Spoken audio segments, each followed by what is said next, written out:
Welcome to the Boat Show Network, everyone. I'm Carrie Wabel, and we are here with a live takeover by Regulator Marine and their Florida dealer network. We are going to take you from the Panhandle to the Keys and everywhere in between for fishing and product walkthroughs and all kinds of things.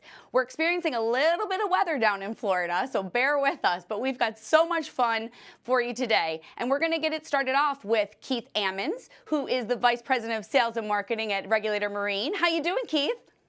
I'm doing very well. Thank you, Carrie, very much for having us here. And thank all you guys for joining us. We appreciate it very much.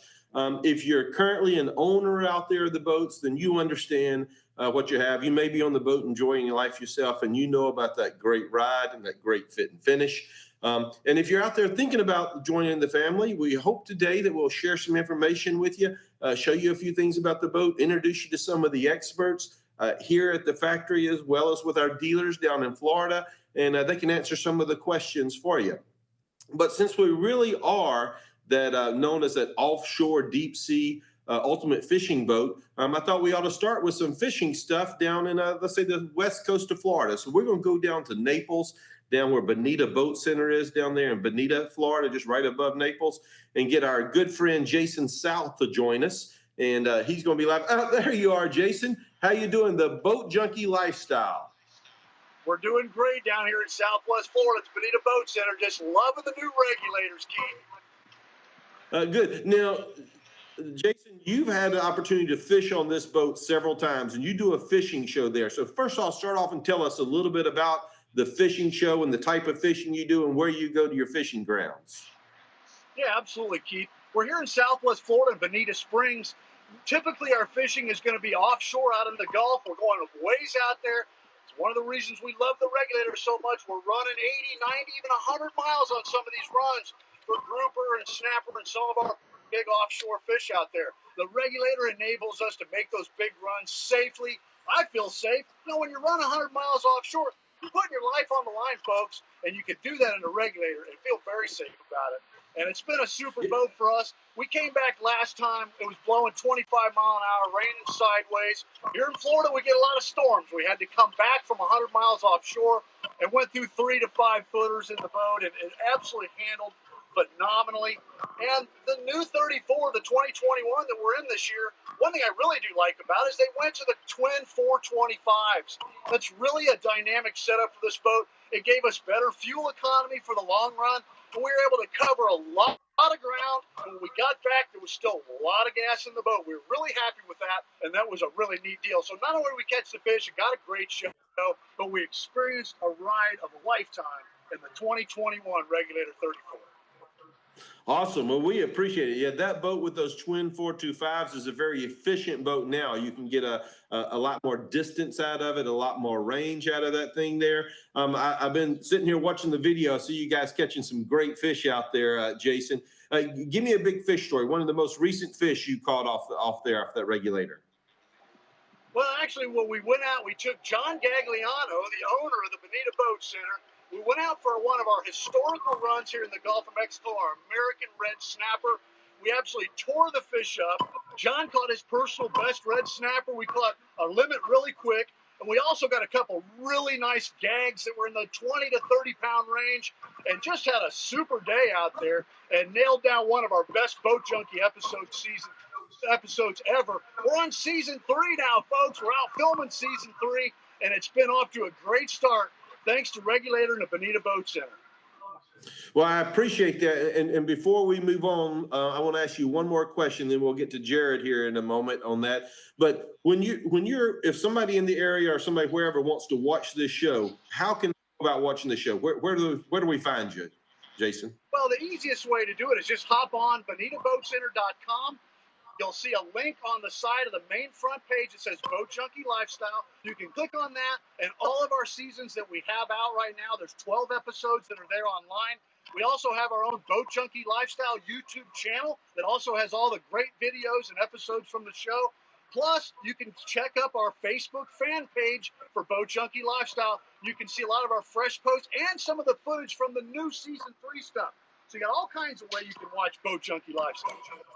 Well, perfect. I'll keep my eyes open for that. In the meanwhile, I want to see the master of walkthroughs, Jared himself. I want to see this 34 you guys are on out there. Jared is with Bonita Boat Center. He is a master at walking through. So let's get him to show us this boat. Jared's all excited. He's coming right up next. All right. Now, I'll tell you guys, if you're down in Bonita Springs area, this is where you would find Bonita Boat Center. They're located there in right on the main 4-lane drag. It's an old Hummer building. It's big. They have boats inside. They have boat outside there. Jared is their sales manager.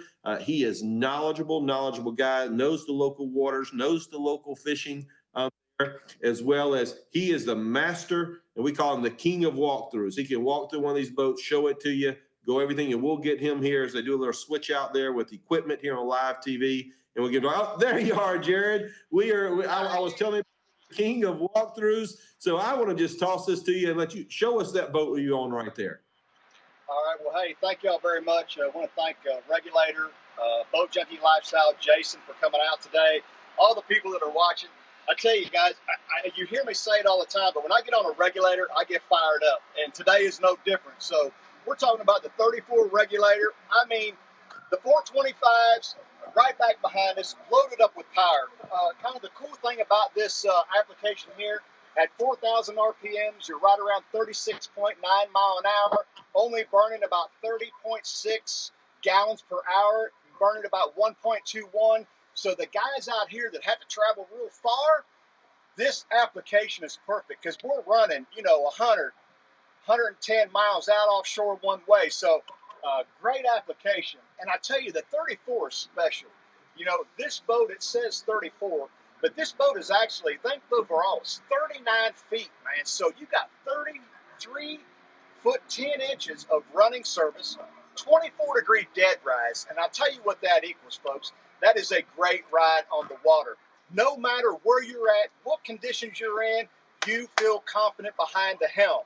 So I'm going to try to go fast today because I've been told I'm on a time limit. So I'm working on that. So, okay, guys, real quick, let's look at this bilge. Regulator style. Everything is laid out. This specific boat is laid out with the Yeti package that has the 2 Yeti buckets. Everything's labeled. Look at that finished product down in there. You want to talk about engineering and dedication to the product, you see it right there in the bilge. All right, Summer, I'm going to move here a little bit. Up to the transom here, I'm going to tell you about the 42 quart live well in the transom here. You also have the refrigerated fish box back here. What a great application. I tell you, I love it. Easy access. Let's not forget about the quick flush right here on this 34. No more going to the back of the motor and trying to, fondle around with that stuff, man. Right here, easy. Now, Summer, bear with me here. Come around. Yes, folks, we have aft-facing mezzanine seating on a 34. Yes, I said it. Check it out. Look at this. Right? Seal leather. Amazing. Now, again, attention to detail, Regulator style. Let's not forget about the guys that like to fish. We got the 360 boxes right here. Summer, where do you put your feet? I'll show you. Check this out right here. How about that? That's awesome. I love it. I love it. Now, if you look right above me, the all-new integrated Sure Shave. What an amazing thing. Look at this. When this thing goes all the way in, you can't even tell it's there. Push button. Very simple, right? So let's come this way a little bit, Summer. As you're looking at me right here, though, let me move back. Take a look at that gunnel right there. Look at that Carolina flare. You want to talk about dry? That right there equals dry. Okay, let's get to the nuts and bolts up in here. Guys, look. This is the new 8600 series by Garmin. I'm telling you, these things are amazing with the auto guidance. They came out with all new joystick, all new throttles.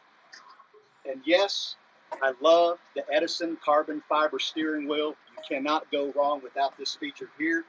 Now, check this out, guys, right here. Cell phone charger right here. No more worrying about the USB port. Locks in. Guess what? Shade, antenna, electric, right? Also, the pole for your VHF is electric. This boat is actually equipped with the outriggers, um, twin screens. Guys, it does not get any better than this. And then when you look at this panel, very simple. Windows controls, spreader lights, everything, very simple. Right here, you see this is new for 2021. This is for your autopilot. Amazing. Yamaha and Regulator and Garmin equals fishing, machine, dry, amazing riding boat. Let's sneak up to the front. Actually, I'm going to sneak down in here and just kind of get out of the frame. Take a look at this down here. I really like this down here. So this is an air-conditioned area. If you go offshore, you want to kind of hang out, you have the ability to do that right down inside here. AC here, and I did not show you in the cockpit, that has AC as well. Rod storage underneath here, fully operational head, overboard discharge. And folks, I forgot one of the coolest things on this boat, the Seakeeper. This is equipped with the Seakeeper 2. When you're out there in those seas and you got a beam on sea and the boat's kind of moving a little bit, man, I'm telling you, it stops you just like this. And for those folks that get a little queasy on the water, put your Dramamine back in your medicine cabinet. You don't need it no more on the Regulator 34 with the Seakeeper. Okay, all right. Now, as you can see, I'm in the shade. This boat is loaded up with the Sure Shade. This also has the bow shade. Right, this is not something you use when you're running up on plane, but when you're back from fishing, you're out hanging with the family. Right here gives you plenty of shade forward and aft. And when you look at the layout of this, look, I'm laying down right here, right? Family, friends, amazing. Sill leather throughout the whole boat. Now, I want all the beautiful ladies and the wives and the girlfriends to close their ears for a second, real quick. Guys, now, look at this. All these cushions come up. So when you're offshore fishing, put all these things down in the cabin down there. You have a big platform up here, this table right here, plenty of room to fish, plenty of room to throw a cast net, because we do a lot of cast netting in Southwest Florida, right? So as we come up here a little bit, I love to show this part of the boat just because I think it's overlooked. So if you're up here and you're operating the windlass anchor, everything is right here. Everything's protected. You've got you can operate the switch from right here. So you can either have your captain operate it or your first mate right up here. I love that aspect of this. And some manufacturers don't know the importance of having that specific switch right here. I love it, love it. All right, so as we look here, just to make sure everybody is aware, speakers, cup holders, cell phone chargers. I tell you, this Regulator 34 is one of my favorite boats in the fleet. I cannot tell you the ride. I cannot tell you the quality. And we can't thank Regulator enough to be affiliated with you guys and how much we appreciate it. You take these boats on the water, and I call it the Regulator smile. When you're out on the water and a customer gets behind the helm and they look at you and say, that's the most confident I have ever felt behind the helm, and then you see that smile from ear to ear, puts a smile on my face. Keith, I know it puts a smile on y'all's face too, so we thank you. I'm sitting here smiling just watching you walk through this boat on that. And Jared, if you got a couple of moments, let's see if we can take some questions for some of the folks out there. We'll pull Carrie back here and let people ask questions about Bonita and maybe that 34. Welcome back, Carrie. Hey guys, how you doing? How you doing, Jared? Hey, I'm doing great, Miss Carrie. How you doing? I'm doing well. You always give a mean walkthrough. You're having way too much fun. Oh, man, thank you. I really do appreciate that. It's hard not to love a Regulator. It's true. It's true. So our first question actually comes from John in Atlantis, Florida. And John was asking about the bracket. He said, can you tell me a bit more about the functionality of the bracket? This is something I always wonder when I look at your boats. Why do we need that bracket? Keith, I know you love to talk about the bracket.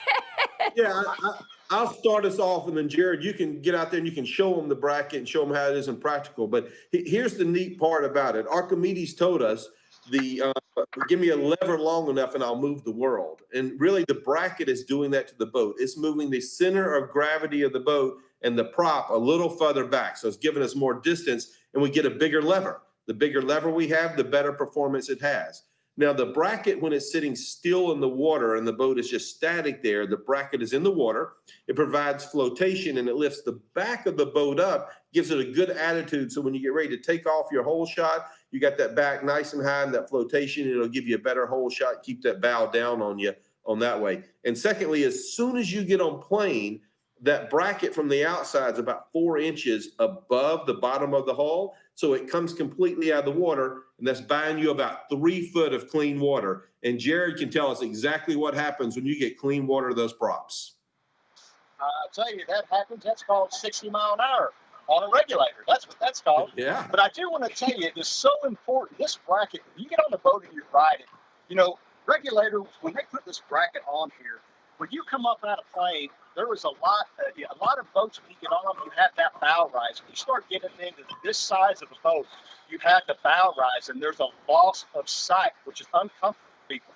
When you get on that 34 regulator, we talk about that clean water, and we talk about raising up that transom. That pushes that bow down. So when you get up on plane, there's no hesitation.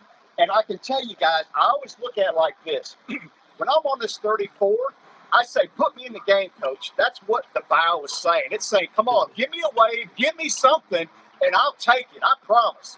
And that's why it's a regulator, and that's why I love the Armstrong bracket. I love it. I love to hear it, Jared.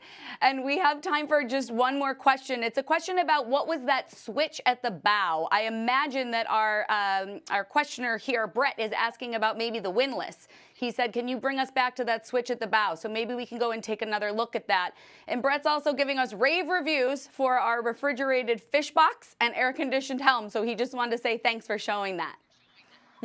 Gotcha. Thank you. Well, I tell you. Go ahead and show us that, Jared.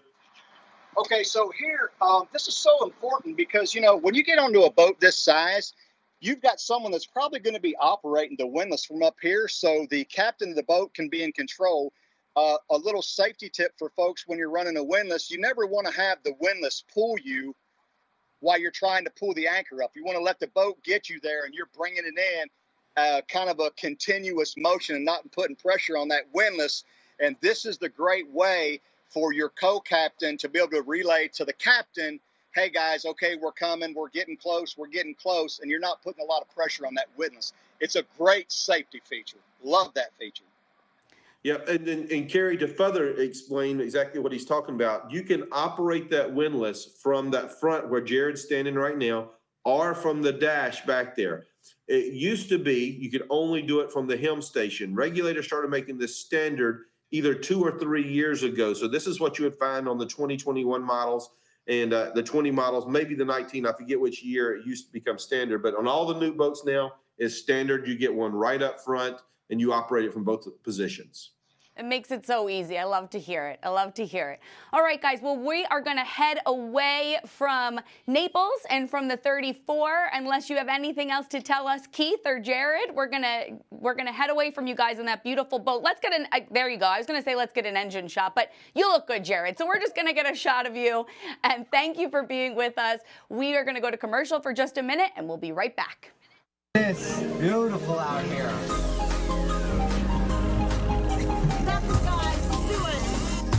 See the putters?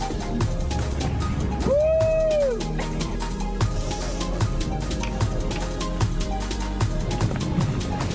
Yeah! Yeah! What's going on? We're doubled up here on a regulator.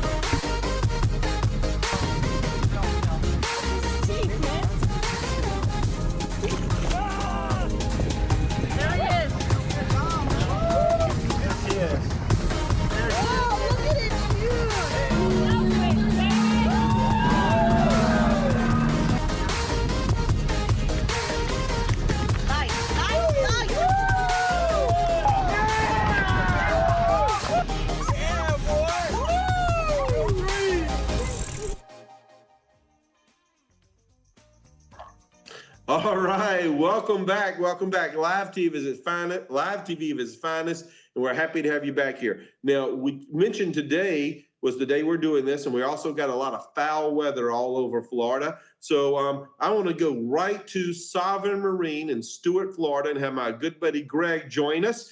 Now, Greg, I see you're in my tiki hut, my favorite spot there when I visit Stuart and visit you guys. We were going to have you out in the 41, a lot of lightning earlier, so we got there in the tiki. How you doing today, Greg?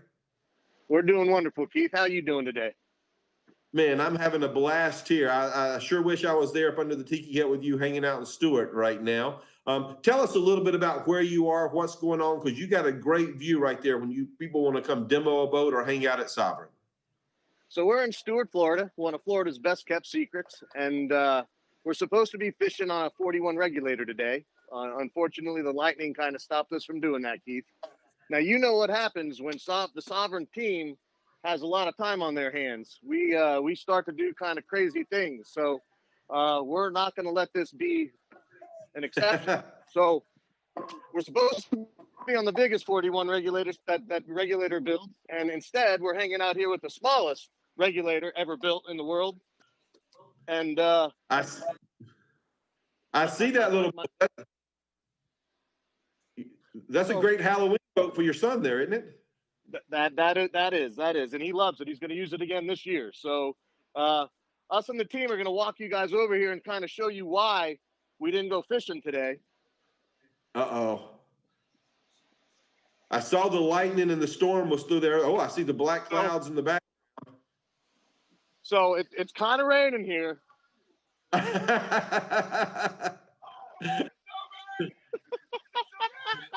And you know we're monkeying around. We're always monkeying around. Yeah, you guys have a blast at Sovereign Marine all the time, Greg. Hey, Greg, if somebody wants to come see you and see that boat there, where do they find you? And will you be able to walk and show them through a boat themselves? Absolutely. So, you know, it's amazing. A client just came in today and he's looking at 41 regulators, and we're located at 250 Southwest Monterey Road in Stuart.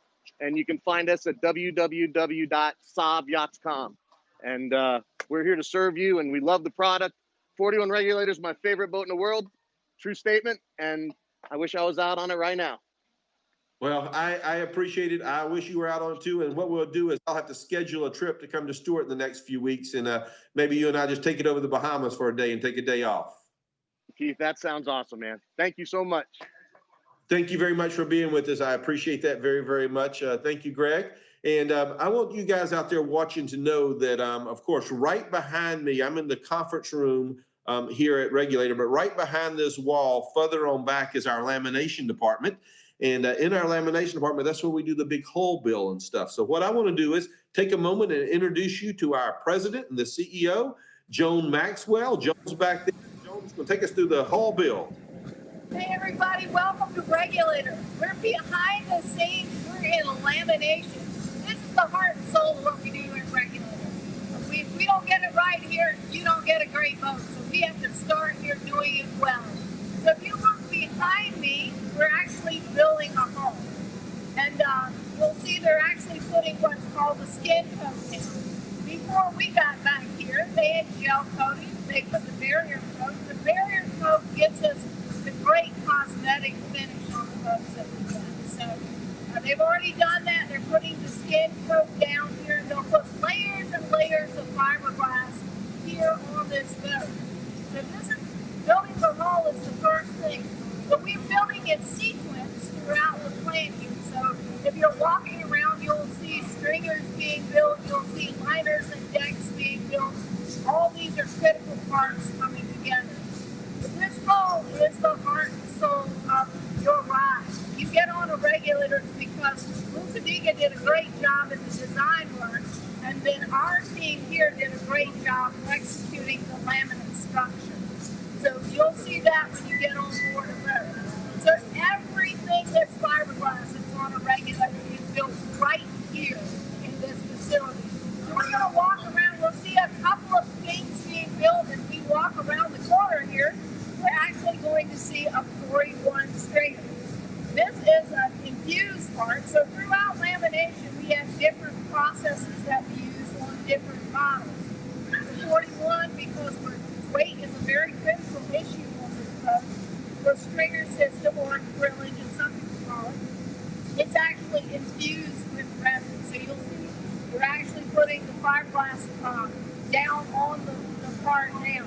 The white that you're seeing is the gel coat. So when you see a boat, think inside out. So the first thing that happens is the gel coat, which is the first thing that you see. And then the laminates start bulking behind that.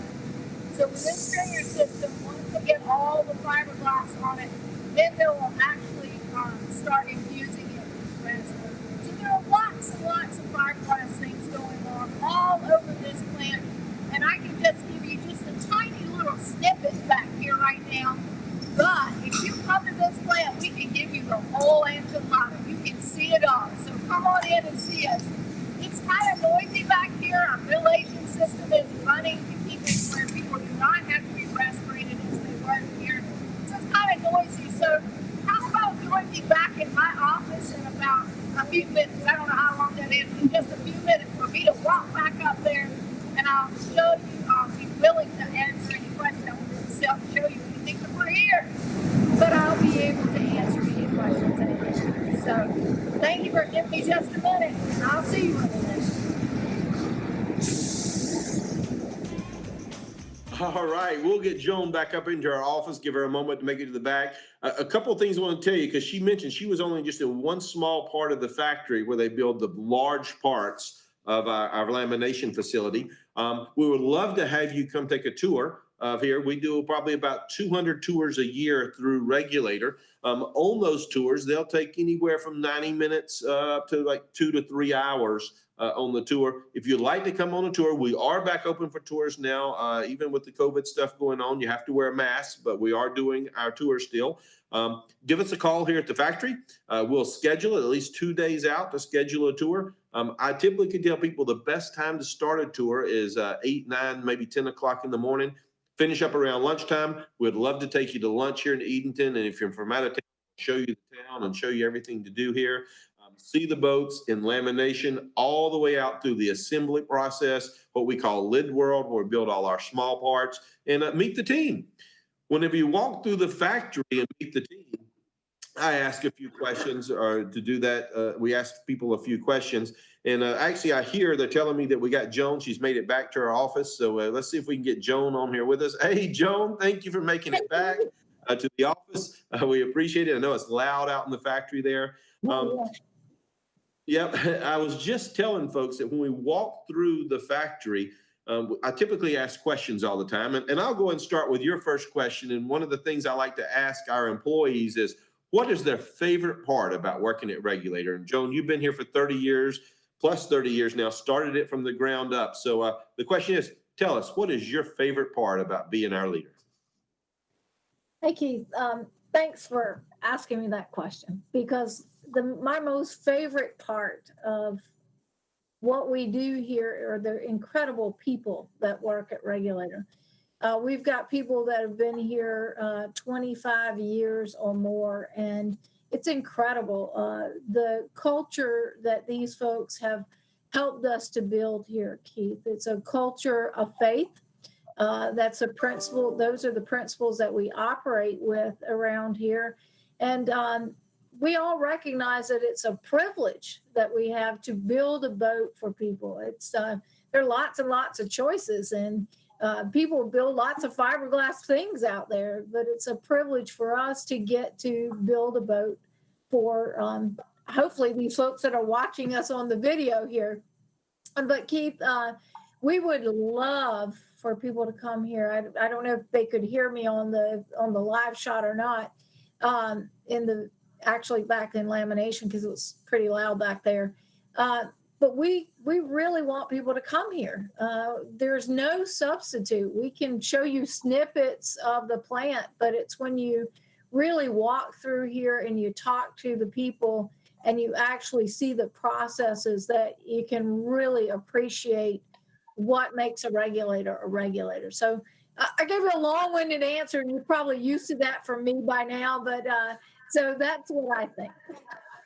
Yeah, well, I agree. It's the reason that I come here, the culture and us being a faith-based company and stuff, and I think is an important part of what we do. But let's get Carrie back. I think we got some questions from some of our audience out there. Carrie, thanks for coming back and joining us. Of course. And hi, Joan. How you doing? Hey, Carrie, how are you? I'm doing well, thank you. We're excited to see so many questions coming in. We have, this is a long question, so pay attention because I like it a lot. So this is from Joseph. He lives in DC, but has a spot in, I'm gonna butcher this name, Piankatank. And he has a 24 Nautic Star, but wants to upgrade to something heavier. He's looking at the 26XO to fish in 2 to 10 feet. Between the 26XO, how might a 23 or 25 compare to that 26XO? That's a great question. I think a question a lot of your customers ask. Okay, first of all, that 26XO is an incredible boat, but I'm biased. It's like a mother with their children. They're all special in their own way. That 26XO is more of a crossover boat. So it's a pick your day to go offshore boat. You can run in the bay probably most of the time, but the Chesapeake Bay does kick up a lot. So, you could experience an offshore day, literally in the bay itself. So the 26 is going to give you an all-around boat. The 23 and the 25 are deeper V's. So the V on the bottom, where we're actually cutting through the water, and you know me pretty well, Carrie, I have to talk with these hands. The deep V here, it's allowing you to cut through the water. So you're going to be able to go offshore more days in the 23 and the 25 than you will in the 26XO. So it really comes down to how you want to use the boat most as far as what you select, which model. That makes a lot of sense. And, the XO series has really caused a lot of people to ask those kinds of questions because it's a really nice alternative for the crossover. But, of course, nothing beats the offshore on your offshore models. So that's great. And we have more of a comment than a question from Frank and Cheryl down on the Jersey Shore. And they, I think you may remember Frank because Frank you built him a 23. And he's the one who said that the factory sent nautical sonograms of the boat all along the way. And we always love that quote. So Frank and Cheryl are watching, and they said, we just want to know if you can tell us why we feel so great on this boat. So I just think they were throwing some love your way. But tell me about that, because what you did for Frank when you were building his boat was you send him, literally, any of your customers, you send step by step, right? Can you talk a little bit about that? Right. Yes, we try to keep in contact with the customer through the dealer, and some customers ask us to send them shots of their boat as they're being built, and we do that. We don't necessarily send it to every person, but because every person may not want them, but we certainly want to be accommodating to our customers because we love them. We want them to see their babies being not birth, but actually being produced along the way here. So we do want people to see. So we're happy to do it. And I do remember them very well coming through. And so I hope they're enjoying their boats. I think they are by the comments I'm seeing. The 23 is a great rider. It really is. It really is. All right. Well, I think that's all the questions we have time for right now. We are going to take a quick commercial break. But Joan, thank you so much for being with us. Keith, we're going to be back to you in a bit, and we'll see all of you right after this commercial. 5, 4, 3, 2, 1.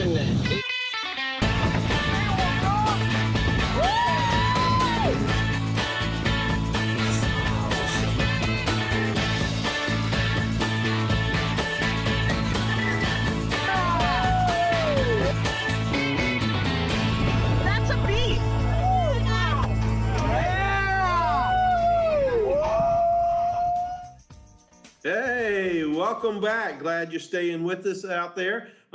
Next, we want to go back to Florida. We were over on the West Coast here shortly ago. Let's go back to the East Coast, right down south of Stuart to the Fort Lauderdale area.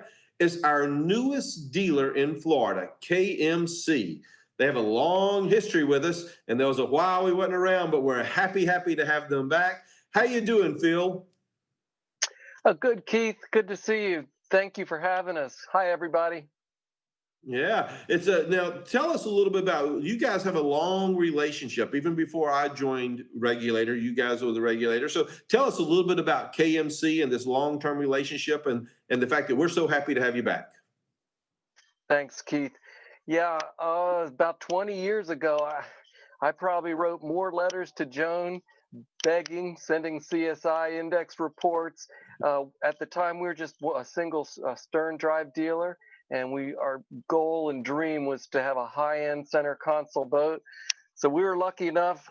We got a few awards here. I don't know if you can see over the years, but we were a dealer from '02 through '07 when we had no choice with the economy.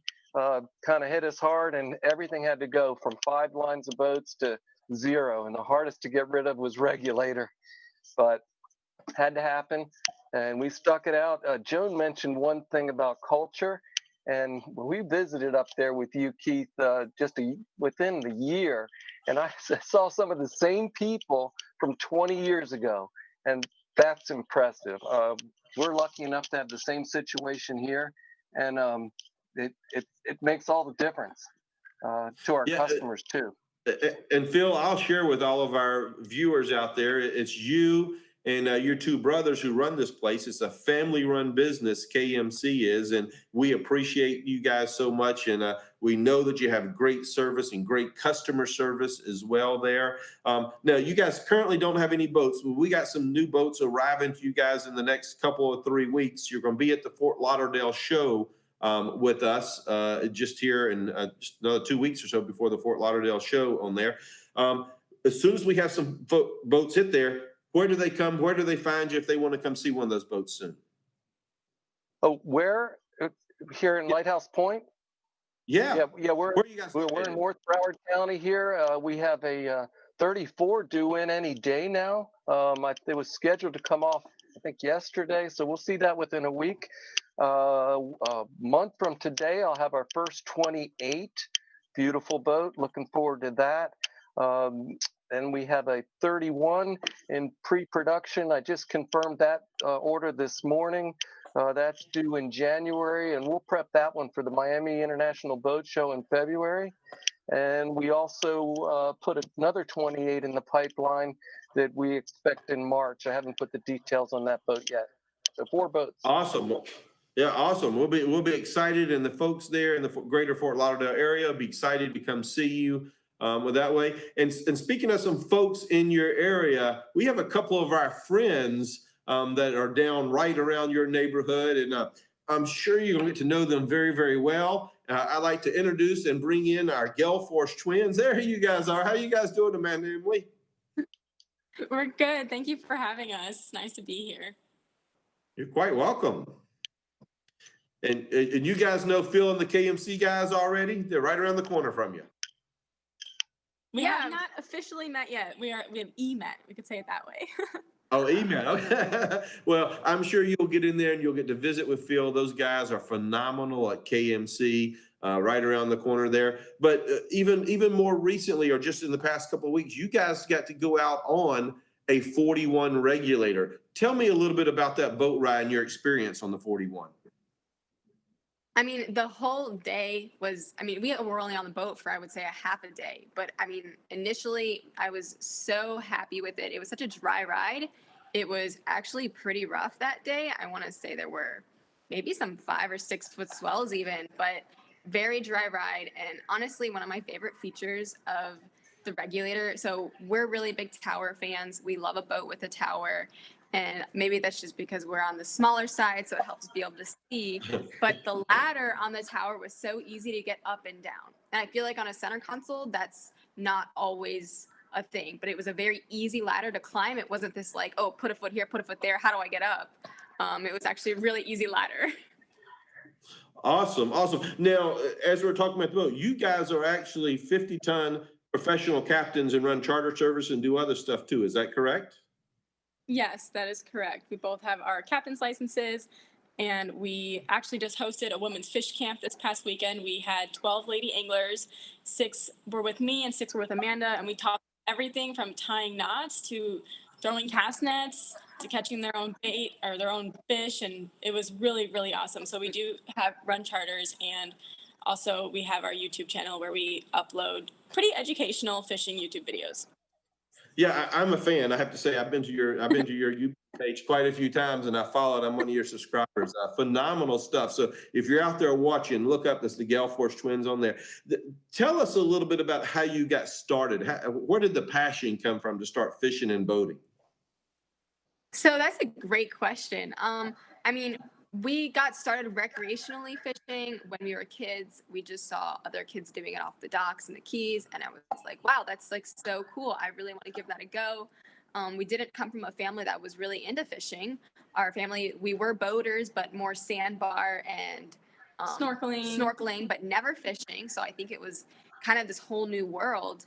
And once we really got into it and got our first job on a charter boat, all of a sudden I realized how big the industry was and all the different levels, whether it's chartering or fishing or having producing these educational fishing and boat handling videos. I quickly realized what could be done, and I think we were both being on that charter boat. We both learned how much we wanted to show and teach other people how to fish as well. So I think what inspired me was actually watching other people love learning and getting the feedback, because I think the fishing world can be very tight knit, but we are very welcoming at the same time. But fishing is an intimidating sport.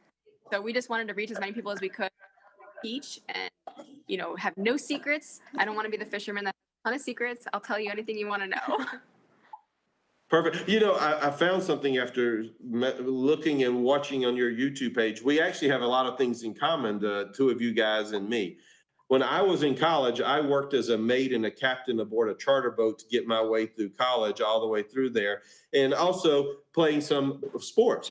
You guys played sports in college. So here's my question for you. What did your sports background and your collegiate background bring to you to make you who you are today in teaching and sharing the world of boating and fishing? I would say that being in sports had a huge impact on our careers post college. It definitely taught us determination. It taught us how to have grit, get up every day, keep going even if you had bad days. And something that we actually were talking about earlier today was that when sports was coming to an end, I started to feel a void in my life, and I started to freak out a little bit, like, what am I going to fill this void with? And it was within perfect timing that we had really started working on that charter boat. And I realized this can replace sports. Yeah, I think that being college athletes, you probably know how rigorous the schedule can be, and the early mornings, the late nights, the physical endurance you need, and then going from that and school all at once, graduating, it was over. It was kind of like, wait, I need to be busier. Like, I need something intense in my life, and fishing can be as involved as you want it. So it became something that we very quickly were like, this is what I want to do. I'm so committed to it. I think the early mornings fit right in for us, and really just the commitment was what sports taught us. Was fishing, and there's a ton of patience and commitment in it, and we were ready to do it. Well, perfect. Well, if you ever get tired of fishing down in South Florida and you're okay with early mornings and hard work and working for a Christian company, we'd love to have you in Edenton. So maybe you can find your way up here one day on that. Thank you very, very much for joining us. For all you guys watching, I hope that you find and follow the girls here on social media, follow Regulator on social media. We're going to go to a commercial. We'll be right back shortly. Thank you so much for having us.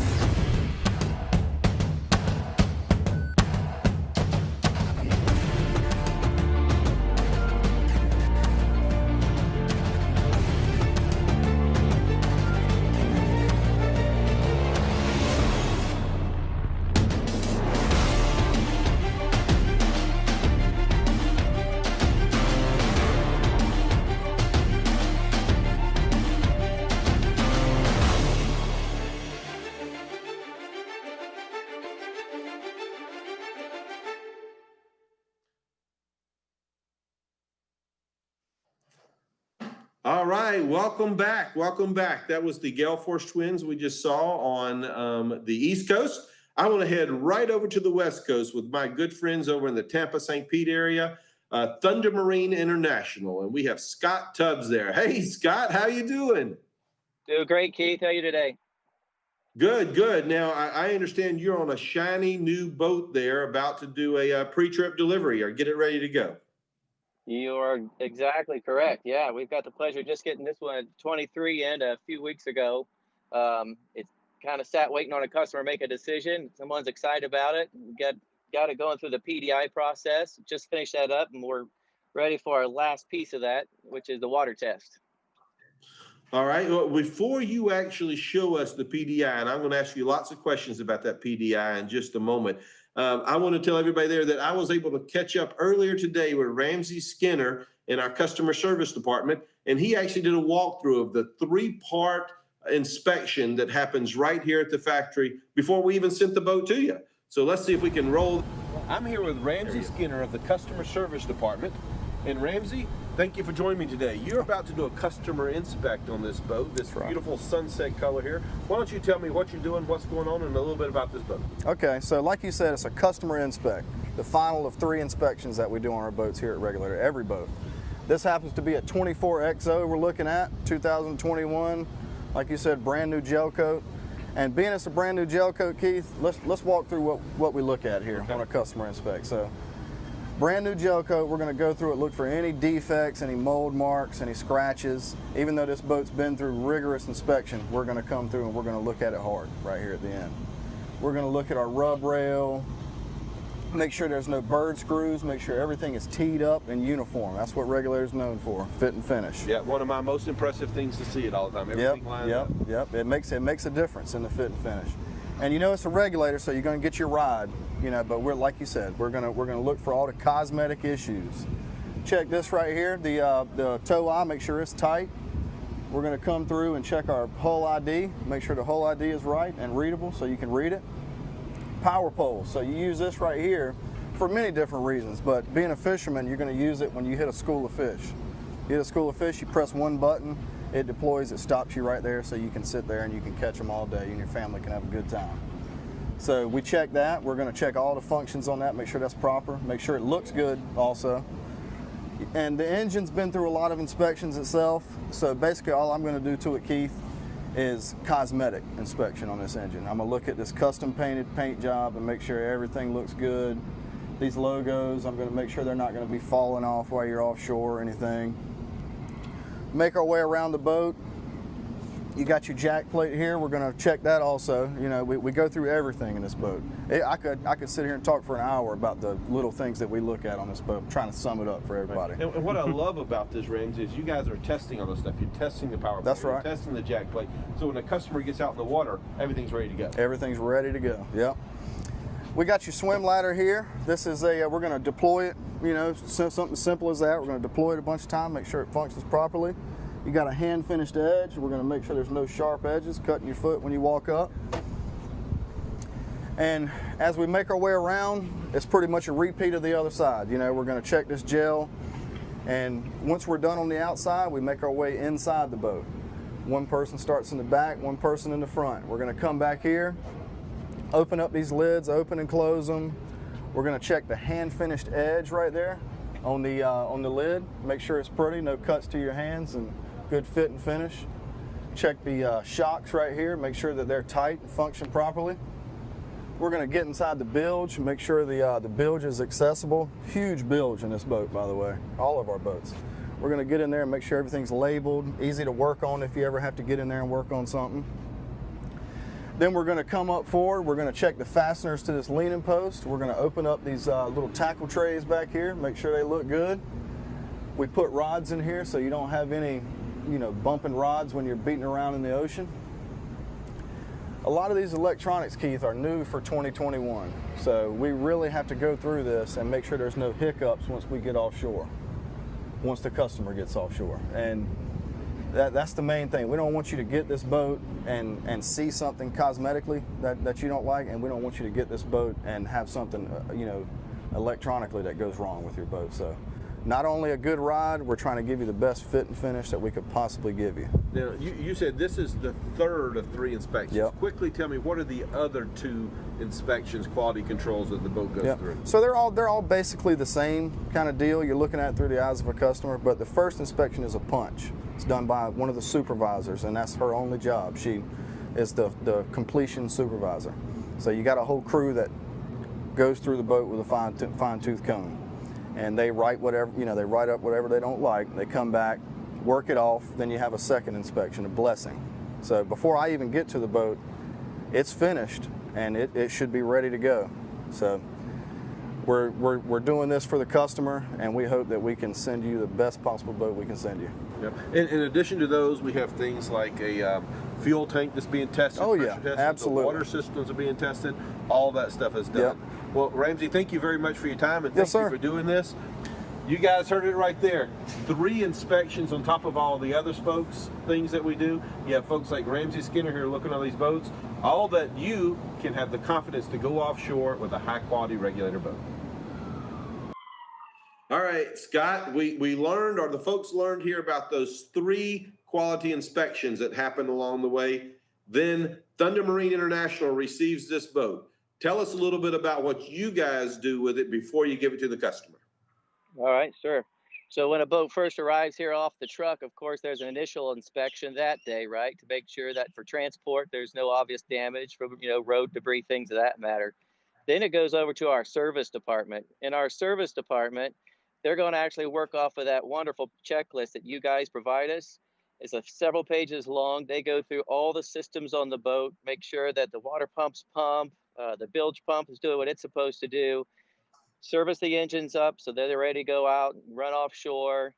And actually, they'll do their own sea trial test to check the performance of the motors and validate like the propeller that's supposed to be on the boat, things of that matter. So it's a very detailed checklist that they go through. And then for ourselves, before we hand it over to the customer, we like to jump in the boat right before the customer gets on it and do our own quick walkthrough of the boat.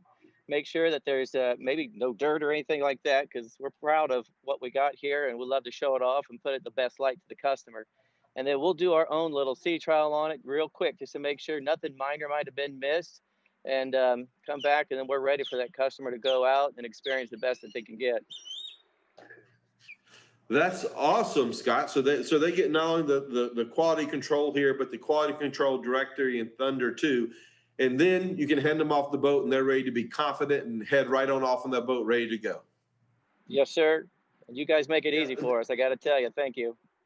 Well, thank you. And I think the folks that are buying boats from Thunder are very fortunate to have that great service department. I've walked through that service department before. I saw the video rolling on you in the service department. It's top notch when it comes to service. Now, since I have you, and you are an expert on these boats yourself, and you're on that new 23 there, why don't you walk us through that 23? Let's show people the boat you're on. All right, sounds good. Let me flip my camera view around here. So one of the things I personally like, and I think a lot of people are appreciative of, is one, the combination of the transom bracket, which is, present on a majority of the Regulators, but on this 23-foot boat, it extends this cockpit so that you now have an LOA, close to 28 feet, 27.5 feet. But this cockpit space back here is tremendous. And most everyone who walks this boat comments the same. The other thing I really like is going to be the inclusion of a tuna door. I mean, this is kind of unheard of at days past, but gosh, look at the ease of entry. If you're going to drag in some big catches, or, the family day at the beach with the boarding ladder on the side, very safe, very convenient, and really beautiful quality. The helm seat up here. You said that full transom back there, Scott, when you're in the back showing us that way. One of my things, when you flip that down, you have the transom all the way across that space, because a lot of boats, you lose that transom space if they put a little plastic door there of some sort versus the full thing there. So yeah, sorry, I get all excited about the boats. No, you're right. But it's unmatched quality, and a lot of those things are creature comforts that it's important that people get to see firsthand. Up here at the helm, I don't think I've seen a nicer laid out helm on any other vessel. I mean, everything is easy to access, arm's length away. These beautiful LED lit switches that you're using now really make a huge difference. The standard equipment on all Regulators, including this huge display up here, the VHF, all the electronics we need to get out and be safe. And when you guys came out with this full wraparound enclosure, boy, it really set the boats apart. and the It vent does. up It top. becomes a, yep, the vent on that. Plus, it becomes a big thing to protect you from the wind there. So now, even if you get out and not so much in Tampa, but further north you get, it becomes a longer use boat. Now you can use it into the fall or in the earlier spring by having that. Right. So I mentioned this seat, but it's got this huge backrest on it. And I got to tell you how comfortable this thing is, because you get tons of back support on there, especially if you're in some rough seas. Coming forward, well, I passed this console here. You know, this is a tall console. I can't imagine the headroom in here. There's so much more than most vessels in here. I won't climb in there, but I've got plenty of room to stand up in there, and I'm right at 6 feet tall. Yep, Headed over 6 forward, all of our consoles. right. Headed forward, we got these forward-facing backrests. These are priceless, especially when you have the family out for the day. I don't know about you, but my wife loves to sit up here and ride with the kids, and that's not too bad for me either. I mean, I kind of enjoy the ride. You got it made. I'm sitting here in the office, and you're chilling down in South Florida on the Regulator. I want a job, Scott. Well, we love the boats. Yep. And then coming on Also, back, hey, I mean, you got. Go ahead. Before you go all the way back, show me that. Let's show everybody the drink box under the seat and that big box in the floor, if you don't mind. Sure. Let me get this thing opened up here. There we go. Hopefully it wasn't too much wiggling around for you. But Yep. Insulated, lighted, you know the story. Yep, insulated, Storage. illuminated. Yep. And there's that big one in the floor down there. There's one on either side. Yep. And that's the Big Daddy right there on the floor. Yeah. Doubled Plus up your with the rod storage. storage. Yep. Yeah, we get tons of comments. All the regulators do actually about little convenience and creature comfort, you know, like a 12-volt charger, you know, near the cup holders. Yep. That's awesome. So then, you know, There's the other nice little box. options like the Fender Pro. I mean, this is nearly ingenious and how convenient for everybody. Yep. And show us the tackle on the storage on the back of that leaning post right there, because that's the leaning post, which comes standard on the boat. And you got nice tackle storage in there. And there's also the option to get the full tackle center on this boat for those who want it. Exactly. No, this is a great place for this. Easy access, out of the way. Plus, you can put that extra large cooler in this version. Yep, you surely can in there. And then I think down here in the bilge, if you want to take a quick peek, you know, we've got nice the and clean Yeti down. bucket. Oh, that's got the bucket holder in it. There you go. Nice option. Yeah. There you go. And you got a flip down seat right there in the back as well. So for all those times you're out cruising, hanging on, you can sit there and get your baits and stuff ready on the way out if you want, or just nice place to just cruise up and down the canal as you head to the restaurant. Yes, sir. Very comfortable place at the end of the day, that's for sure. All right. Well, Scott, since you're here on the boat, let's pull in Carrie and let's see if we get any questions, and let's take some questions from folks and maybe show them. Hey, Carrie, glad you're back with us. Hey, good to see you. And hey, Scott, how you been? Doing great, thanks. How are you? I'm great, thank you. So I know you're standing on the amazing 23, but we had a few questions about the 41, and I know we're not going to go on board because I think it's on a lift, but is that what I see behind you there? Is the Regulator 41? Okay, on the 41, what was the question? No, I'm saying, is that the Regulator 41 behind you? It is, actually, yes. Let's get a little shot of that. We've had a couple 41 questions coming in, so I'm really sorry not to bring everybody on board all the way, but my tech team would kill me if I made you walk over there, so we're going to stay where you are. And I'd love to just talk through with both of you some of the top features from a standards perspective. We heard what are the top standards on the 41, and I know, Keith, you're always saying that's pretty packed with standards. It's mostly standards, right? It is. On the 41, the Seakeeper comes standard, the Helmmaster comes standard, the SureShade automated thing, including the little key fob you have in your hand operated, is all standard on that boat. You know, the 41's a loaded boat out the door. I mean, the options start becoming, well, what color hull do you want? Do you want different color upholstery? Do you want refrigerated fish box in there? Do you want a FLIR camera? Things along those lines. Do you want a tower? The one that we see there down in Tampa St. Pete right now doesn't have the tower on it, there is an option to put a tower on that boat as well. And when you get the tower, you even get the joystick controller up on the top of the tower. That's great. Scott, thanks for showing us that great view. I know I'm just creating absolute, wanderlust to get on board that boat. So let's bring it back to the 23. And we have a question about power options on the 23. Do we have more than one power option, Scott, on that 23?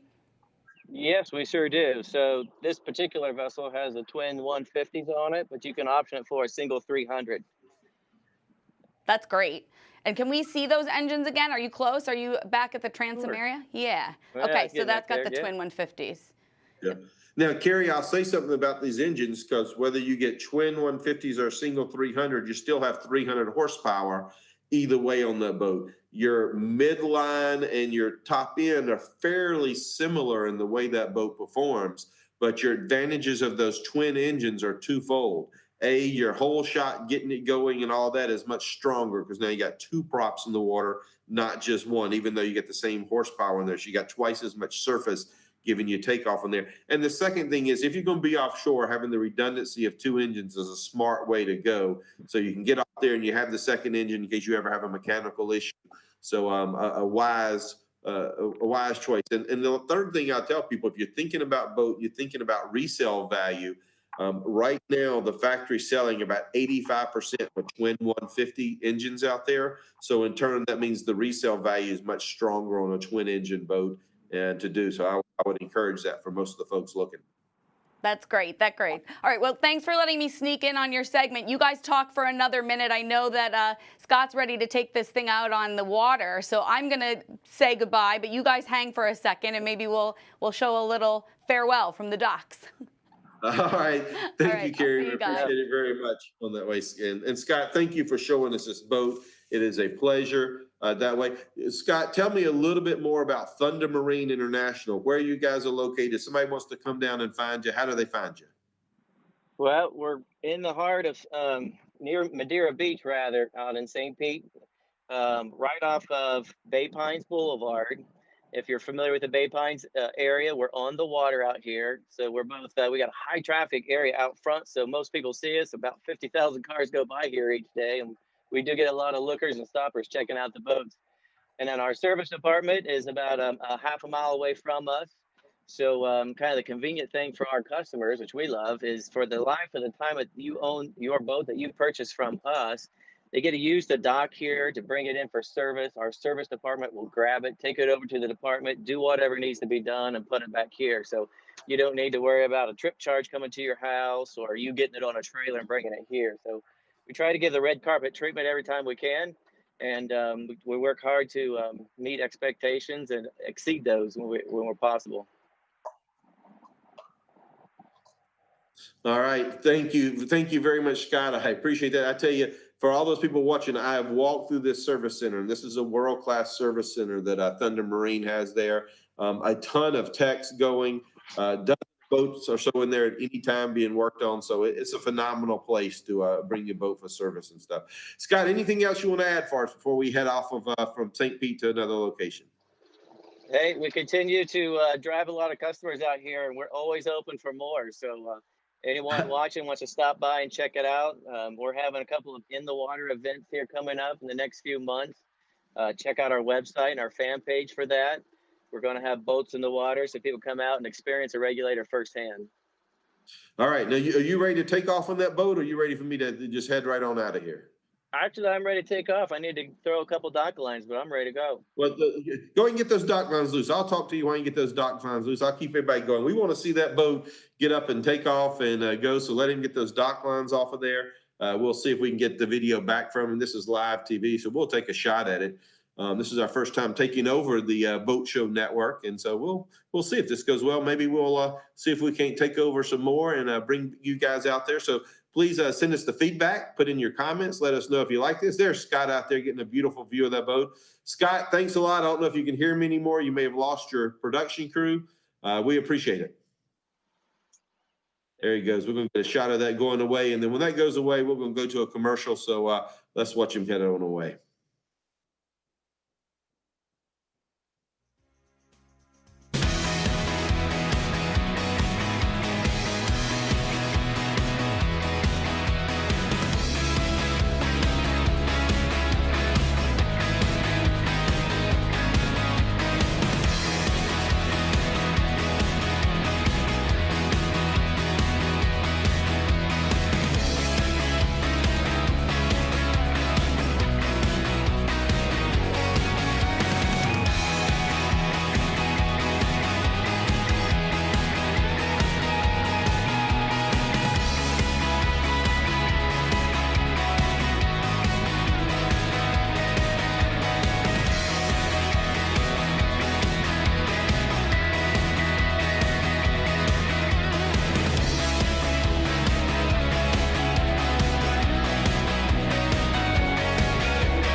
Love to see that full fleet running. That is almost every boat in Regulator's fleet running out in the Florida Keys. That's such a great shot and so much fun to see. So now we're going to take it back to the factory. We're going to go and have a chat with Regulator co-founder Owen Maxwell. And he is with David Clubbs, who is our Director of Engineering. And Keith is going to sit down and have a quick chat with them. So take it away, Keith. Thank you, Carrie, and thank you guys for joining us. It's always a pleasure for me to be able to kind of pull Owen Maxwell and David Clubbs away from their engineering abilities or their engineering responsibilities, I better say, so you guys can come talk with us. So thank you guys very much for joining us today. That's good to be here. What I'd like to start off with to share with our group out there, Owen, in 1988, you were here when we started it all, that first haul. Can you kind of share with us your vision when it all started and where it came from? It was September of 1988, and Joan was sort of doing her thing, and I was doing my thing, and we wanted to do something together. And I had this vision for a better center console for what was out there. And we'd always been boaters, fished, been on center consoles more than any other boat. Would go down to the Miami Boat Show every year just for fun and see what was in the market, and man, I think we can do something better than this. And we came up with a design criteria of between 23 and 25 feet with a center console. Got hooked up with Lou Cadiga day one, who is still designed every single Regulator hull. And we sat down with Lou with a variety of different boating magazines and brochures that we'd picked up and said, well, we like this, we don't like that. It's sort of like when you plan a house, you pull out the features that you like. And Lou came up with a 25-foot, 10-inch hull, which became the Regulator 26. And one of the most innovative features at the time, remembering that this was 1988, was a head under the console, which we just thought was paramount to include the whole family in the center console. Now you have a place for privacy. And there was only like one or two other boats out there in the marketplace doing that. It is an irony as we've got this whole engineering staff now. I was the engineering staff. I mocked up that console in my garage out of sheets of plywood and created the door and stepped in and out of the console, which I had like propped up on blocks to get the right depth of the interior of the boat. And I would get Joan, you come in here and step in and out of this. How does that feel? And sort of, that was our engineering. There was no CAD, there was no, the little man going in and out. So that's kind of how the whole 26 came about. And when you look at the 26 now, there's a ton of them still out there. Great running boat, but you look at the angles on it, hard angles, very few radiuses, not a ton of style to it, just a great, good running boat. And then what did we do, like 1,500 of those things after that? Now we've got an entire engineering staff that everything is thought about beforehand. It's worked out on CAD. As a matter of fact, Kevin Long down at Marine Concepts has done all of our tooling beginning with the 32, if anybody remembers that boat. And Kevin laughs about it. We were together last month and he laughs about it. We would sit down and look at the tooling down there at Cape Carlton. He'd say, Owen, how you gonna do this and how you gonna do that? I said, I don't know, we're gonna figure it out. We had experienced boat builders on the floor and that's how we figured things out. And now, boy, it's come so far and we've got a staff of 8 engineers now. Yeah, and big group. We're doing a lot of things though, you know, I mean, look at the shop we got behind us, you know, Owen's still involved, we're still dealing with Lou. Lou comes in all the time. Like you said, we just had Kevin Long. The names are still the same in this business, you know, that's part of the best thing about Regulators, is this family has grown this great company, these great boats. We're still doing family boats, as you know, Keith. We're doing lots of innovation. We might not be using plywood in our garage anymore, but Owen still climbs in and out of the consoles and is a big part of the design team. So it's a lot of fun we have out here building boats. And in our customer input from sales, I mean, sure, you guys come up and our dealers and our reps and everybody comes in, and it's a big conglomeration of ideas. And just rolling that into the next great product. A lot of new stuff coming on. Yamaha's doing some great stuff, you know, and we're partnering up with Garmin. Great partner for us, great innovation there, the stuff they're putting out for us. So a lot of exciting things still to come. And we're just keep adding to the team. Great bunch of boat builders still on the floor. Great bunch of guys in the engineering department, and certainly wonderful customers and a family of friends and fishermen we get to be a part of. So.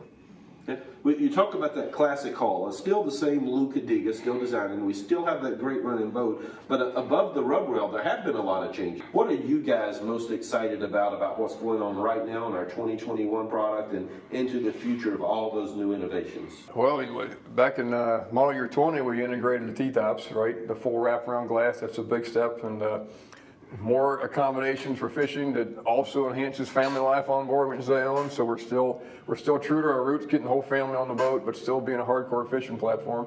So more storage, more insulation, more power, more new information from Yamaha, more intuitive controls on board, more whole boat system interaction, all as one whole purpose-built package to be the best on the water for a multitude of platforms. Our XOs, but on the other hand, I mean, complete new boat for us, and back in Miami of 2020, right? That's a Miami 2020 boat. Mm-hmm. Yeah, whole new line, very popular, and again, it hits all these things that the customers are asking for in so many different types of water, so many different activities on the water.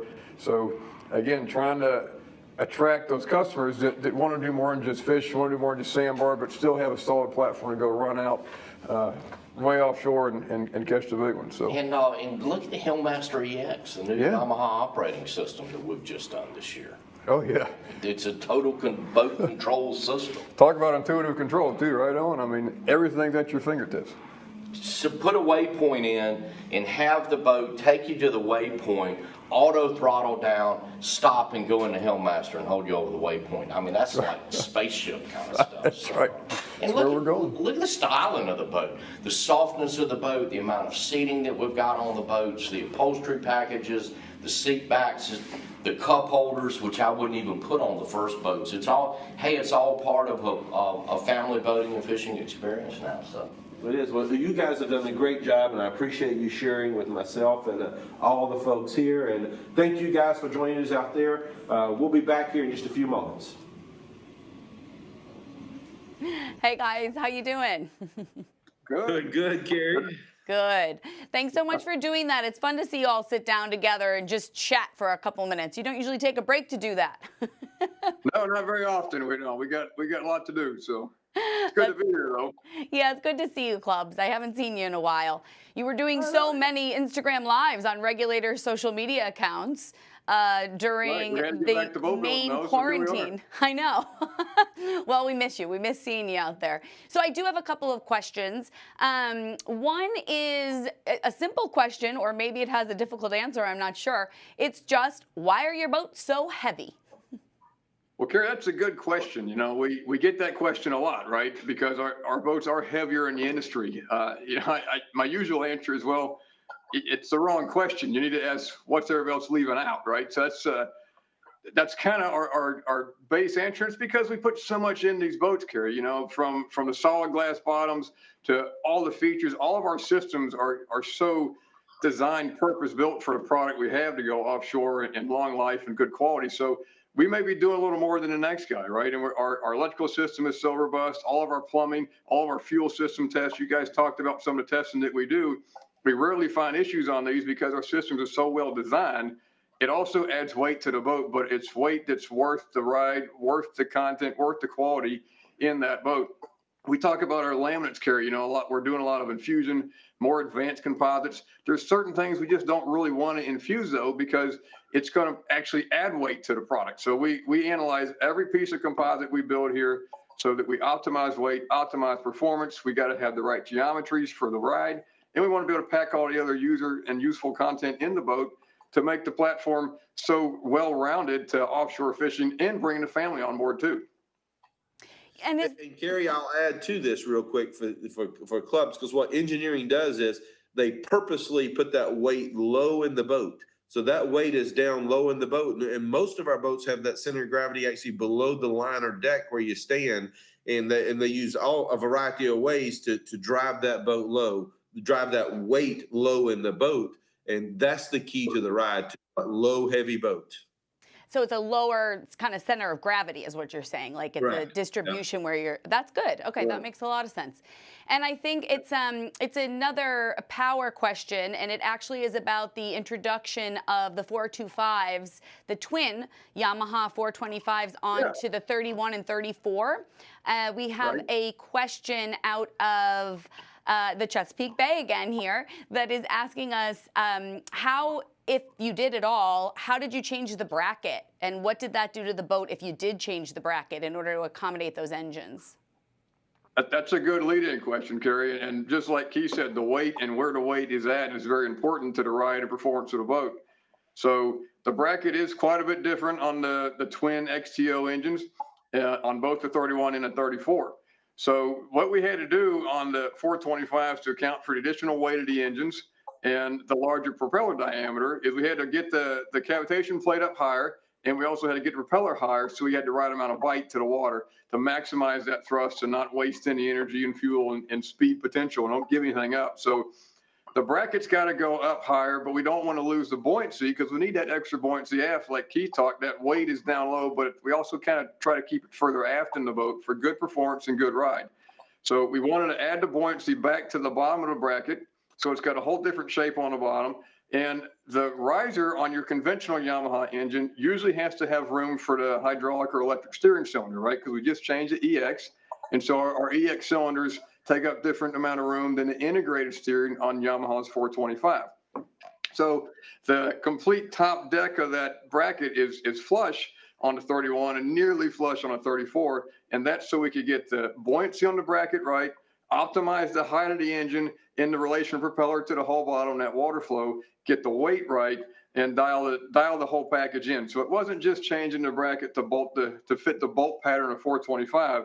It's the whole conglomeration, the whole iteration and engineering that we have to do to maximize performance, still keep the ride, get that weight, the center of gravity right where we really want it to be to maximize performance. So I know we've had some questions on our Facebook sites and Instagram, Carrie, right, to say, well, can I put 425s on my 31?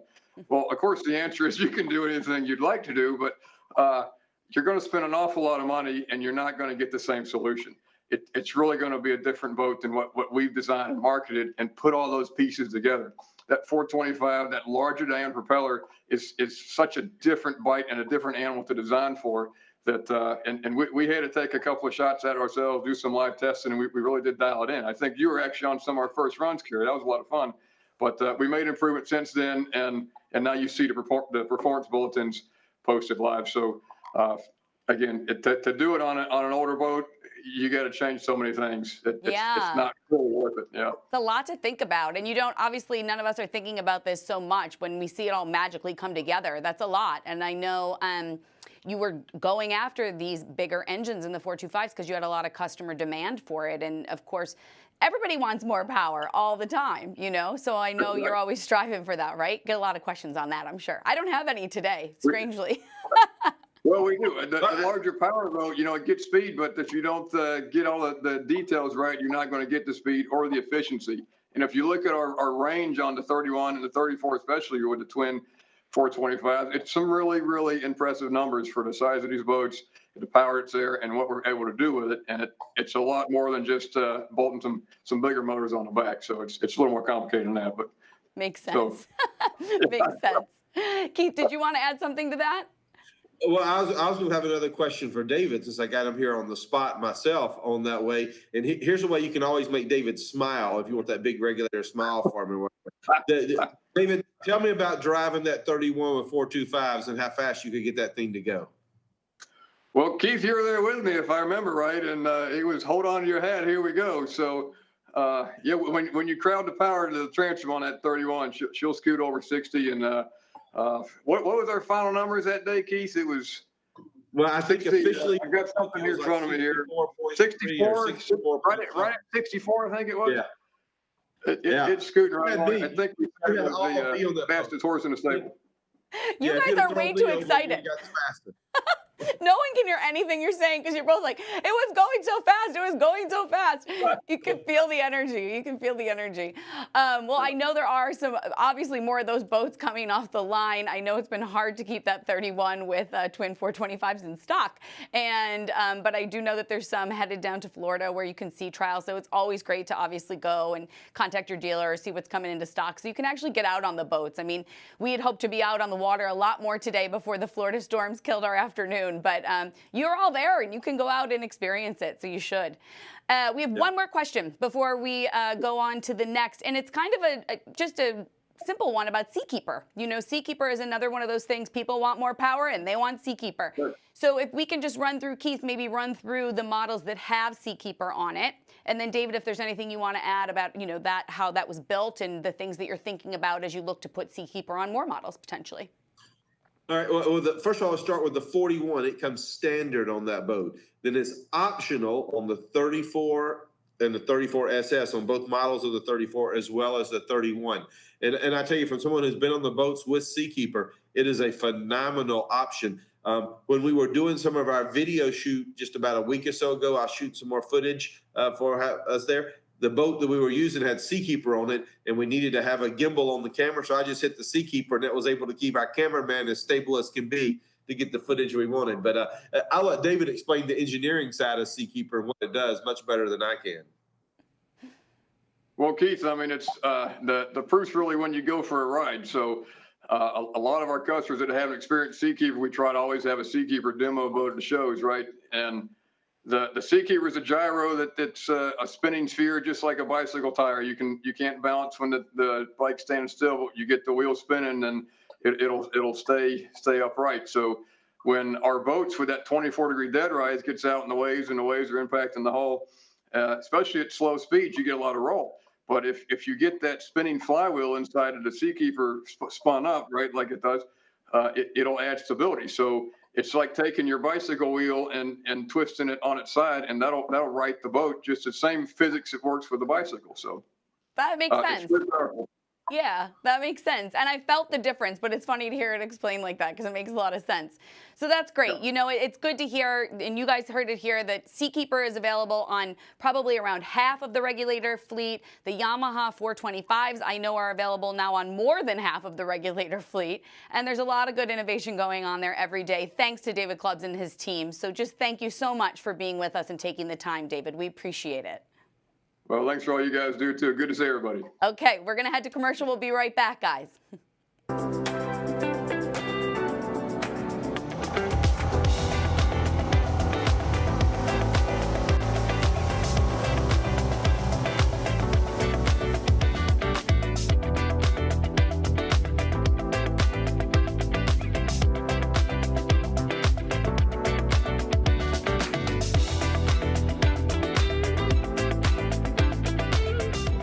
I like to point out the fit and finish on it. You can see most everything is molded into the deck, which is gorgeous. So you get less creaking and cracking and things coming apart. Nice high seat backs. They fold down, again, having the family tucked in. And then once all the seats are folded down, again, a nice big casting deck. Just a ton of features. We could spend hours and hours on the boat, but it's just several small reasons why this is a perfect boat for us in our area.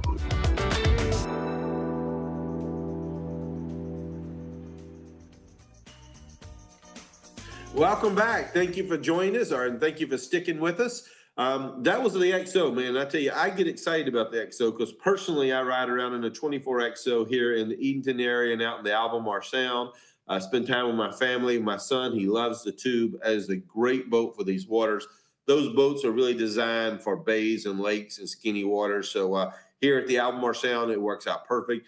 Even whenever our waves get all tight and stacked on top of each other, that boat handles it extremely well. So I can personally speak to that 24 XO. But Regulator, the XO series comes in a 24 XO and a 26 XO, and that series has come extremely popular for us. But before I go off on a big tangent all about the XO and the Crosso series, let's go back to the deep water. Let's go to Destin, one of my old stomping grounds along the Gulf Coast, and see if we can get the guys from Gregor Marine with us. I think Chris Sailors is down there. I go and tell them, hey, there he is, Chris. How you doing today, Chris? Hey, Keith. Good. How are you? It's a beautiful sunny day in Destin.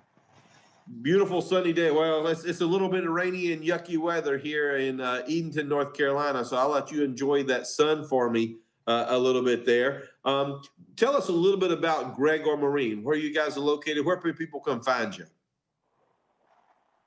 Gregor Marine Destin is located in downtown Destin. We are currently building a brand new facility with docks and boats on those docks to demo right in downtown Destin on the Destin Harbor. You can't miss us in Destin. If you drive down the main strip, you'll see us. All right, perfect. Let's see here, Chris. So you're on there with the 425. So why don't you take me a walk through that boat and show me that boat? I'll do that, Keith. The biggest new thing and one of my favorite deals that Regulator's done this year is the mezzanine seating on the 31. This is just a amazing spot to ride out, sit up on. When you're trolling out there, it's a great spot to sit and watch your lines. The leaning post has been designed in, but the footrest that you can pull out if you want it there, it's just a great spot to sit and hang out on the new 31. Show you a couple things on the helm real quick too. Yeah, that's a great way to watch Up your on whole mezzanine. Yeah, it's just a great spot to sit overall. Some of the new stuff on the helm, last year we added the enclosed cockpit here, the enclosed console, 3-sided with the vented windshield. The bridge is completely glassed in. I love the new Fusion touchscreen stereo. Adds to the cleanliness of the helm. This specific boat does have the 425s that we're going to show you real soon, and has the new Helmmaster EX binnacle. This thing has got new buttons on it. It's easier to get to all your set point, stay point, drift point, everything. The new CL5 Yamaha display is real easy to use. I like it. The new binnacle, Yamaha hit a home run, and Regulator hit a home run with putting everything together. You got the cell phone charger built in. Everything's here at the helm, just like you're at home almost. Now I'll show you the motors. That's where it's at. Yeah, that's what we're talking about. This is a fast boat with those motors on it. This is a fast boat, 64 miles an hour, Yamaha 425s. These things are as big as I am. They're as tall as I am. They are surprisingly quiet. If you've never heard one run, they will surprise you at how quiet they are, and the most torque out of an outboard motor that I've ever experienced. So they do very well on the 31. Yep. Hey, while you're back there at the transom, talk to me a little bit about the live well, the fish box, and all the stuff going on the back of the boat there. Absolutely. So just starting on the transom bulkhead, you've got the pull-out bench here, heavy-duty stainless steel hardware there. Another great spot to ride on the boat. You can fold that away when you're fishing, and it completely tucks away, so you're not going to get the cushion dirty, anything on the cushion. We've got cockpit freshwater engine flushes on this boat. You don't have to climb over the transom to hook up your freshwater to rinse your motors out anymore. Super simple, great idea. You do have tackle storage in the transom bulkhead here on both sides. On each side, we have a live well that is top drain, bottom feed. That keeps your fish swimming around good. It's painted a light color in there, keeps the bait calm. Yeah. And then Bait your port pacifying side of the blue, we call boat, that. you have I'm sorry, what's that, Keith? I said bait pacifying blue, we call that in there. It keeps them nice and calm. That's exactly what it does there. Port side of the boat, you got a big fish box.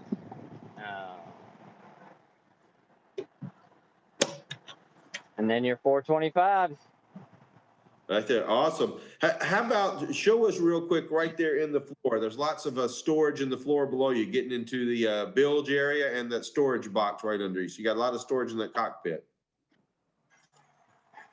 Absolutely. In in the bilge of the regulator with the 425s, the electronic steering is now integrated into the 425s, so it cleaned up the bilge a lot. There's hardly anything down there. There's plenty of room to store stuff. You've got the bucket holder on this specific boat with the Yeti buckets. You can put everything your wife wants to bring on the boat down there. All right, I appreciate that very much. Oh, now, Chris, I hear that you are over there and you're with one of our buddies, Tim from Half Hitch Tackle. Is Tim around with us? We are. Tim's here, and he knows a lot more about fishing than I do, and he's got some great tips and tricks to share with us. All right, well, we will talk to Tim then. I'll let you guys do a little technology switch out there. And when we get Tim all ready to go on the camera, let me tell you a little more about that 31 that you see. It comes standard with twin 300s, or you can move right up to the 425s. You saw the one that Chris was showing us there, and Destin had the 425s on it. It comes standard with a regular tackle center, or you can upgrade if you want to that mezzanine seating. And I tell you, when you're sitting out want to watch your spread, there's really no better way than that mezzanine seat back there. The one he was showing us, and when we go back and we see that boat again, had the gray upholstery on it, comes standard with white upholstery. That is an upgrade if you like to get the gray upholstery, but it's all the seal leather. It feels really nice and comfortable all the way through that boat, all the way around on that upholstery on there. Plenty of storage up front, a big fish box right up in the front down on the floor, as well as storage under both things there. Oh, there we go. Tim, how you doing today there, Tim? Oh, it's an awesome day here in Destin, Florida. Fishing's off the hook. Now, Tim, I see you're sitting here on the dry land, but if I'm not mistaken, there should be a rodeo going on right now, shouldn't there? Yeah, we're actually in the midst of the Destin Fishing Rodeo. It's actually the largest fishing tournament in the world. It lasts for 31 straight days in October. We have weigh-ins every day from 10 a.m. to 7 p.m. And in the past years, we've had as many as anglers from 37 countries, or 37 states, pardon me, 13 countries. On average, we weigh about 20,000 fish per year and have somewhere between 1,400 and 1,600 make it to the leaderboard.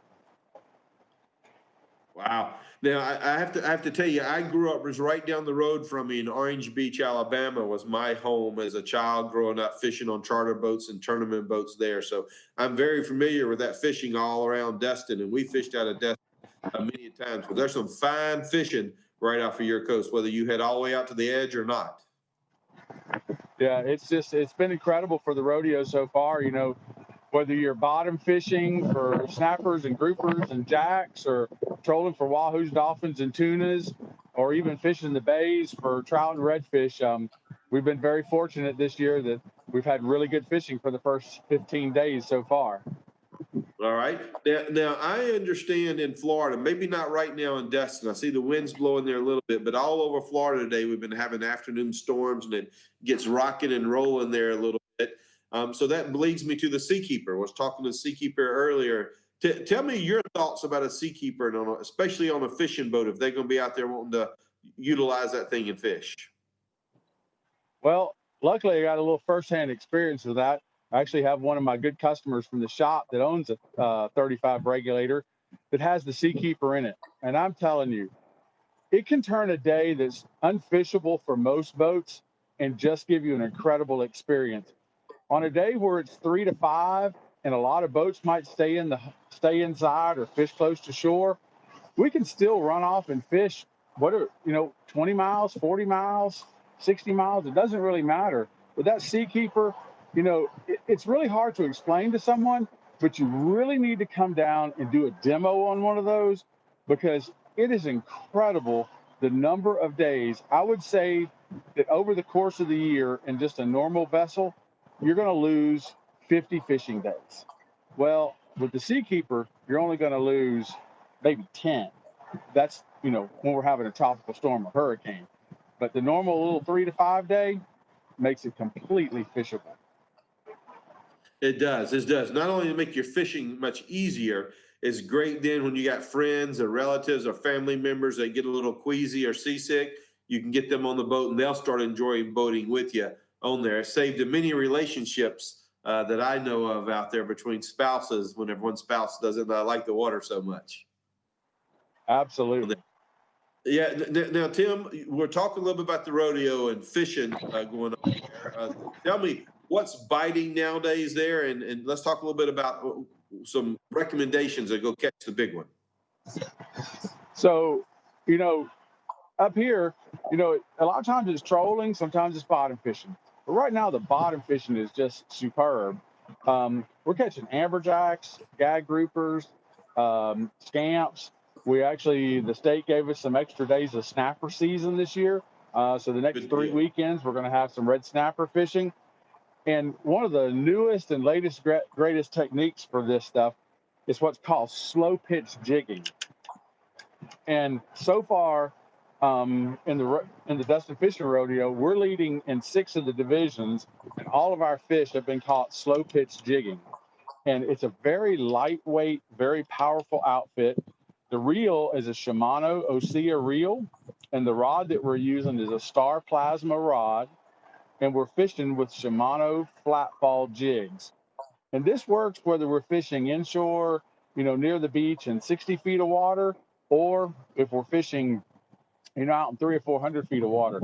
You know, a lot of people will say this little rig looks awful light, but on this rig, we have a 44.4 pound amberjack that's leading the 25 and under division that was caught on the slow pitch jig system just last Monday. Yeah. Are they catching those fish mostly over artificial reefs out there? So personally, we've been fishing a lot of natural bottom, and one of the reasons that the reefs, the actual wrecks and the artificial wrecks, they're so covered up with red snapper right now, it's a little hard to fish there for other species. So we've been really concentrating on fishing natural bottom. It's where we've been catching our scamp and our big mingo snapper and our groupers. So we've done a lot more on natural bottom the last several weeks. Well, good. I'm very interested to hear more about the jigging because it's been a while since I fished now that I live in North Carolina, since I've fished along the Gulf Coast. But it used to be whenever I was there, we would use just plain old diamond jigs or whatever, and we could catch all the mid-size or size fish. You get the real big ones, you drop live bait and just float them on the bottom for a little bit. But I'd be interested to come down there and see you and try some of that lighter tackle jigging to see what we could get. Yep. It's something you definitely need to come down. We'll get you a couple of demo rods. Let's go out there and test them out. We'll even come take you fishing if that's what, you know. Heck, we'll take this regulator that we're sitting here on the back of. We'll run this thing out there about 60 miles to go catch us a real grouper. Yeah, I'd be all for that. Leave Edenton and head down there. I need to get down to visit Chris and his new facility over there at Gregor Marine myself, and love to stop by and meet with you, Tim, and see the tackle center there. And do that. Before we get ready to move on, anything else you want to add, Tim? Any last words of advice you'd share for people fishing along the Gulf Coast? You know, words of advice, you know, plan a trip, come down, let us, you know, at our store, our motto is, it's on our sign right out front right now, is we teach fishing. So you don't have to be an expert to fish this area. You can come down and talk to the guys at our shop at Half Hitch Tackle, and we can actually teach you in just a short little while all the tricks and tips that you're going to need to go out and have a successful day. All right, perfect. Thank you, Tim, very much. All you guys out there watching, I can tell you this from being from the Gulf Coast myself. If you want to see some of the prettiest beaches in the entire world, you go anywhere around that greater Destin area, all the way over to Orange Beach, on down to Panama City, you'll find the most beautiful beaches. And if you want to leave that beach, you'll find the finest fishing grounds and one of the most beautiful areas there is to go fishing. Lots of great bottom fishing stuff. So, Tim, thank you very much. Chris, thank you very much. We're going to go to a commercial. We'll see you right after this. I'm the commercial. We've been playing commercials for Regulator all day with this awesome live on the Boat Show Network. I'm just kidding with you, Keith. I know that we have had quite a few surprises today, mostly with the weather. But that's the way it is, right? You go out fishing, you're not always catching. You go out for a day on the water, sometimes the weather gets in the way, especially with those Florida storms. But it's been so much fun to see everybody out there. And now we are going to go to our last destination in Florida for today anyway, and that's to the Florida Keys with my good friend Mike, who is unfortunately, and now you're really seeing this weather that we're talking about. Mike, you look like you're like a shadow of a man. You're completely shaded because it is pouring. I'm so sorry. Thanks for being with us anyway. Oh no, and we can't even hear Mike's audio. We're gonna try and get his audio pushed into his ears a little bit better so we can hear him. Mike, are you there? We've got a lot of noise here, a lot of heavy rain. All right. And this is not typical for this time of year. Normally it's dry, hot, and gorgeous. Yeah, I know. That's what, even this morning when we were doing our tech test, we were seeing sunshine. Beautiful. I know. Oh, good. Your audio came back. I can hear you better now. So you stay right there. Okay, cool. Yeah. Yeah, so you guys, that's perfect. So you guys can't really tell where Mike is, and we can't show you too much, but if anyone's ever been to the Yacht Works in Tavernier, he is sitting out at the bar, which is basically almost 360 degrees of water views, and it's just a quick hop to so many awesome places down there. And it's so much fun to spend time down there with you, Mike, and with Ryan, who's behind the camera.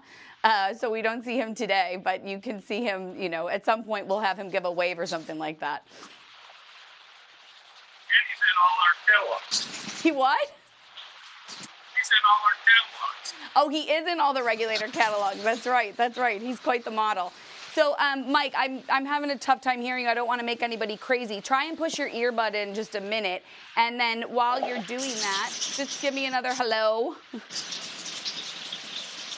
Hello, there. and welcome to the fabulous Florida Keys. And there you are. That's the Mike I know. Okay, Mike. So we're Look at how gorgeous this is. I know. We're not going to keep you there forever in the rain. Let's go to a sunnier place that you were yesterday, and that's Miami in your new office. So Mike has been the Regulator dealer down in the Keys for a few years, but just opened a Miami office, and we're going to take a look at it. Mike, tell us about this office. What's happening there? So we've opened a new Miami office in Coconut Grove, which is a suburb of Miami. We're on the water. We have a really nice, modern office. We have access to over 106 storage slips. We have a marina. Oh, we lost Mike's audio. Guys, we're going to come back to me in the studio for a minute because we just keep losing Mike. And I'm so sorry about that because it's such a fun place to be when it's sunshine days down in the Keys, especially with Mike and that crew at Yacht Works, which is just so awesomely high energy and fun. We were going to go over to Snooks Bayside, but because of the rain, we just can't be there. But Mike and Ryan have some fish that they're going to fillet. Peter, who's on their team, is going to give us a little fish filleting demo. So I think we've got them back. If we do, we can go to them. Let me know in the studio if we have it. Yay! There's Mike looking bright and sounding good. A lot of umbrellas today. That's right. That's right. Okay, sorry, Mike. So you were in, you there? Can you hear me? Yep. Okay, great. Yeah, I'm just trying to get this in. Yeah, I got it. I love that people are still out strolling the docks there in the pouring rain. They still want to go boating. We're in the Keys. All we do is boat and fish.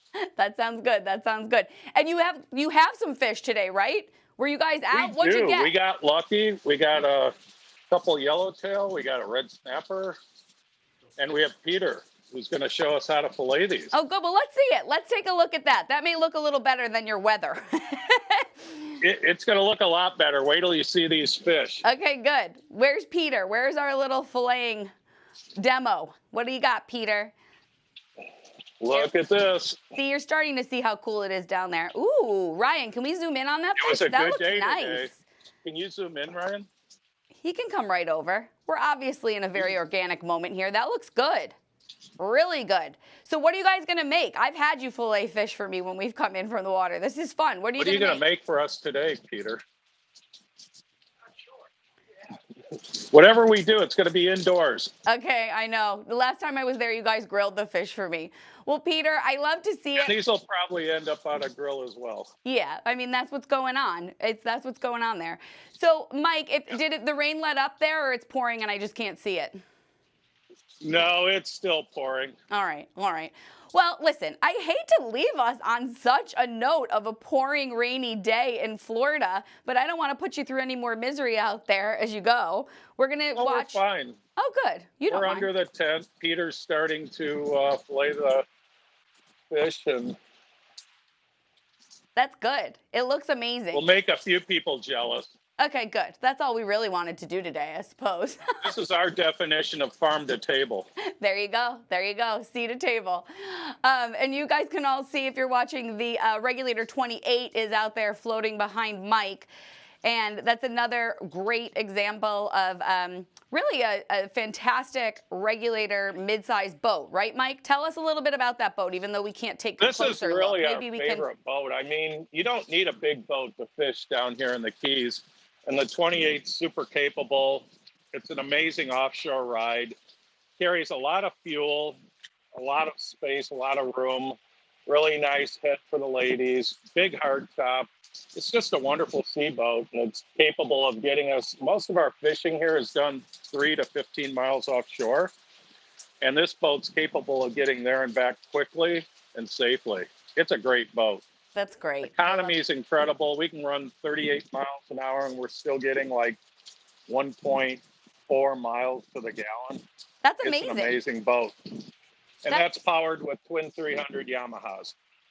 Okay, great. The only choice. That's the only choice?